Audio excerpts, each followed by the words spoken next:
There's actually this super weird and strange hidden detail, I guess, in Section 31, particularly pertaining to the reviews. Normally, I never really watch like other Star Trek reviews unless there's extreme circumstances, and I think this circumstance is a little bit extreme because normally there is, the fans, and then there is the media, right? And sometimes fans think this one thing about a show or a movie, and the media will think another, and every once in a while they line up, right? So that's kind of like a unique moment in history. So this is kind of like a unique moment in New Trek history. It seems like nobody really likes Section 31. I went into it totally blind. I watched the first trailer. That's it. And I gave it a 3 out of 10. Go watch the review, of course. And I gave it a 3 out of 10. I didn't give it a 0. I gave it a 3, and I thought that was fair. I always go into these things. I try to be objective where you should be objective, and then subjective where you should be subjective. And I try to put myself in the mind of the average person. It's just hard to do that because I've seen all of Star Trek, because it's difficult to do that. So at that 3 out of 10, it's kind of like, hey, maybe bring a friend, get something to eat or drink, and watch it together. You might get a few laughs. I'll be honest, I laughed out loud once or twice watching Section 31. I did. That's got to be worth something. Like, a laugh at something being bad, even if it's bad unintentionally, that's something. Laughter is the language of the soul, right? As they say, as bad as this is, I laughed. That's got to be worth something. So I didn't think Section 31 was good. And neither did the media, it would seem. That's what makes this a unique moment. And so I said, okay, like, what? Am I alone? What do other people think? I use TrekCore, that website, a lot, and it seemed like people were just trashing this in the comments, which was unique, because usually the comments seem kind of, there's a back and forth on TrekCore with the comments. Like, it's usually kind of an even split with but it goes how you would expect amongst, Star Trek fans. Star Trek fans are going to think this thing, and then people uninitiated are going to think this thing, and it's all fine. But no, everybody seemed to hate Section 31. So I did check out some reviews, and without naming which ones I was watching, I just searched for Section 31 and just click random videos. I did the same thing with Picard Season 3 because somebody told me to, that there was something going to be different with that season. It did end up true. That season did end up pretty different than the previous two Picard seasons. But with this one, I watched it after the fact, some of these reviews, and I noticed that to preface this, there is a revealed truth and a stated truth. And from my experience, the revealed truth is much more valuable and closer to reality than your stated truth. So if I say, oh, I like black coffee, but the revealed truth here is that when you sneak up on me and you see me at a coffee shop and I'm getting the one with cream, that's the real truth. So which one is closer to reality, what I say or what I do, right?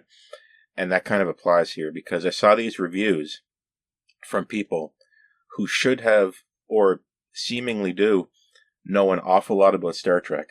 Okay, great. And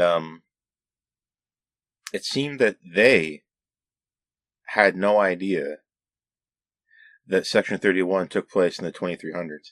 They had no idea. Now, you're saying, oh, that just means they're stupid, they didn't look it up. No, that doesn't mean that.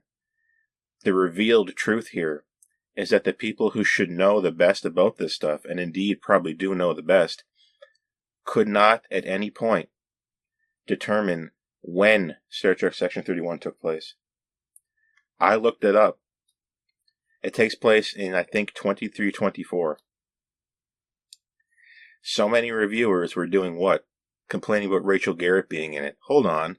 I thought this was the 2200s. How can Rachel Garrett be in this? She's going to be like 100 by the time She has to be captain of the Enterprise C, and she only looks 50-something.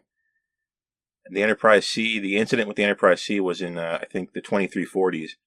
And then I won't go over the whole events of yesterday's Enterprise here, but there's time travel in that episode, and the Enterprise C moves like 20-some years into the future to the 2360s, the alternate 2360s that we see in yesterday's Enterprise. So without that occurring, we can say that 2340s, 2320s, 20 years have gone by. Let's assume Section 31 is in the same timeline as yesterday's Enterprise. I know. It's been like 20 years, and she gets promoted at the end of this. I think she's Lieutenant Commander. I don't know if that's... I can't remember exactly. I don't want to go back and watch Section 31 to find out. So in 20 years, she becomes captain. That's not impossible. And she's what's she, like 20-something in this movie? So she's going to be 40-something. You know, maybe 50. I don't know. In yesterday's Enterprise. It actually makes sense if we consider this all to be one timeline. But indeed, the people who could pick up on the slightest, most hidden Easter eggs could not determine when this took place. That means there is not one Starfleet element other than the logo anywhere in this movie. If you want to get really, really into the weeds with like star charts at the beginning or that Stardate, maybe you could figure it out. But let's be honest, how many people are paying attention to that stuff when they're just going for a ride? It turns out nobody. It turns out pretty much nobody. I knew this was 2300s because I looked it up and I did it before my review. And then I said, okay, this is 2300 something, right? So I understood it. It seems like most people who should have been able to understand it couldn't understand it, which means people who have no hope of understanding it, the uninitiated, or maybe have just watched Discovery, have no chance to understand this. Look, here's what happened. Giorgio was the captain of the Shenzhou in Discovery Season 1. They go to the Mirror Universe. This is all spoilers, by the way. In the Mirror Universe, it turns out she's the emperor of the Terran Empire in the 2200s. That's the Mirror Universe 2200s. She ends up inadvertently going to the future through some shenanigans in Season 2. She gets sent back in time for more shenanigans to her own time, quote unquote, it would seem. But actually, it turned out she did not go back to the 2200s. She went forward by, like, I don't know, 50 years or something.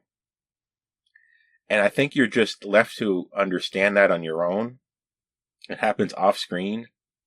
And if you were paying attention to Discovery, you probably thought that the Section 31 movie or show was going to be about that initial crew for Section 31 we were setting up in Season 2 when we were fighting Control.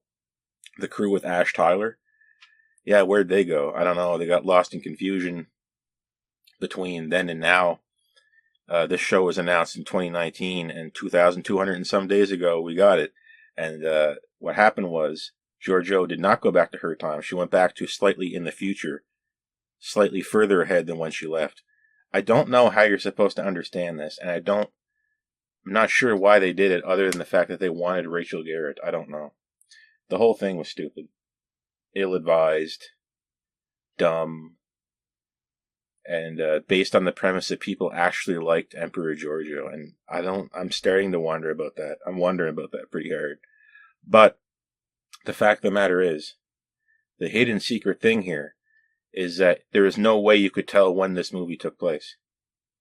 And I guarantee you, any other Star Trek production, any one of these people could look at, oh, that ship, that uniform, that badge design, the way that emblem looks, just what they're saying, the level of technology, they could immediately guess that this was 2300s, right? So had this not been a secret hideout production, they would probably look at one frame and say, oh, this is 2320 something.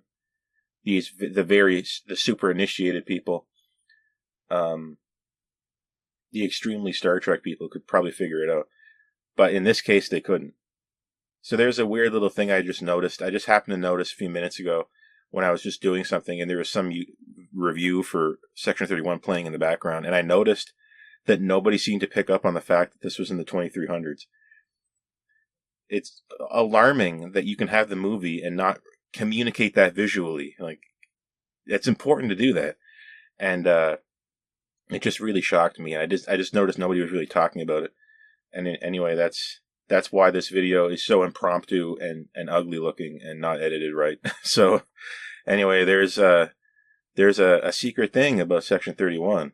How did we know when it took place? I don't know. They didn't know. I looked it up.